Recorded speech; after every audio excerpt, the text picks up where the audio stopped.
Poirot suddenly felt heavy-eyed and decided to call it an early night.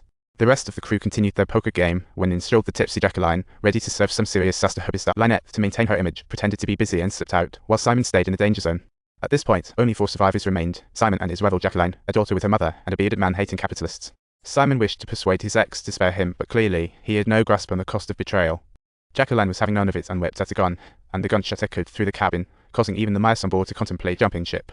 Simon covered his wound, curled on the couch, pants soaked in blood. Jacqueline snapped back, tossed the gun aside. Winslow arrived then. Not wanting to escalate, Simon sent the bearded guy away, arranged Jacqueline's return, warning her not to tell Lynette, avoiding another fiasco. The female watched over Jacqueline. The bearded guy stopped the doctor. When they returned, Simon was unconscious. After examining, the doctor found Simon's leg broken by a bullet, severely bleeding. They prayed for help. Surgery finally stabilized his condition. For safety, the doctor injected Simon with a sedative for a good rest. His improv would decide how ahead explained to Lynette tomorrow. However, things took a turn no one expected. Just the day before, the bearded guy searched for the handkerchief that Jacqueline had dropped but found absent. But then Colonel Rains found an early Poirot, saying Lynette was dead last night, causing a stir.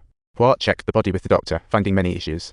They discovered Lynette showed no signs of struggle, and the burn mark on her neck suggested the murderer had pressed the gun against her and issued a one-way ticket to the afterlife.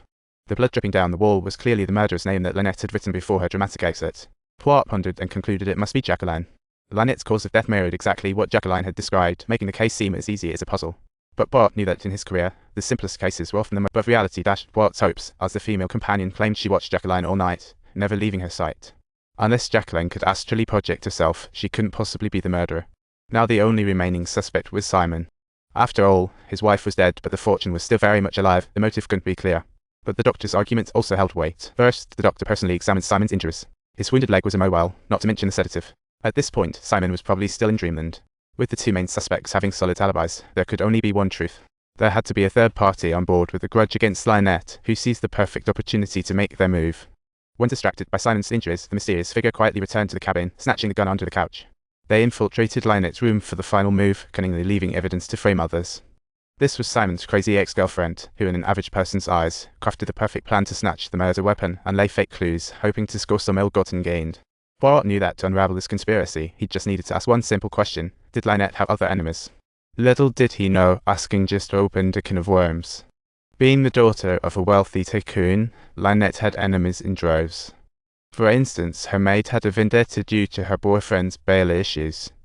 And then there was the female companion by Jacqueline, whose family business had been plundered by the Lynette clan.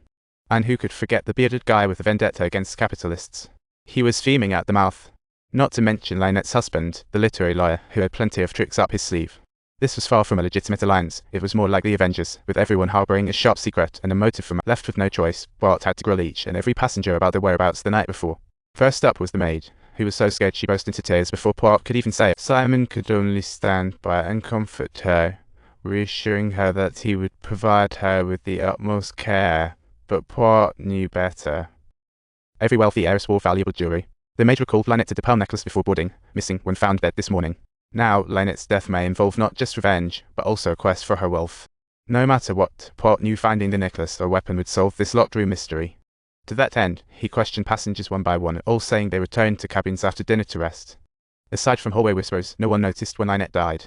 As Poirot hit a dead end, that female companion's mother suddenly provided a key clue, revealing to Poirot that her shawl was missing. She meant to search, but saw someone toss something into the river. Then, the captain burst in with a wet package. Turns out, it was stuff the kids had fished out of the water. Poirot and the captain hurriedly opened the package to reveal the missing shawl in surprise. A handgun inside, and a blood-soaked handkerchief. The evidence was right there, a gun that clearly was used to take out Lynette, and the shawl that had been used as a temporary cover-up. However, Poirot keenly noticed 2 bullet holes in the shawl. One must know that the burn marks on Lynette's neck and Simon's leg injuries were both from point-blank shooting. What puzzled Poirot even more was, if the murderer wanted to frame Jacqueline, why on earth would he toss such crucial evidence into the river? That made 0 sense. At that moment, Poirot could only hope for the person who did the tossing. She was the daughter of a novelist caught in a legal dispute with Lynette. Though she didn't admit it, several tourists reported seeing her throw something. Under Poirot's relentless questioning, she finally cracked, revealing worrying developments. She confessed that she indeed tossed a bag of goodies into the Nile that night, but insisted it was just a few bottles of liquor. Ever since her mother lost the lawsuit against Lynette, their book sales plummeted, and the girl merely hoped to lift her mother's spirits. Those sparkling eyes and trembling voice made Poirot believe her truthfulness, but if it wasn't her, then who tossed the killer evidence? Even more perplexing was the whereabouts of Lynette's priceless pearl necklace.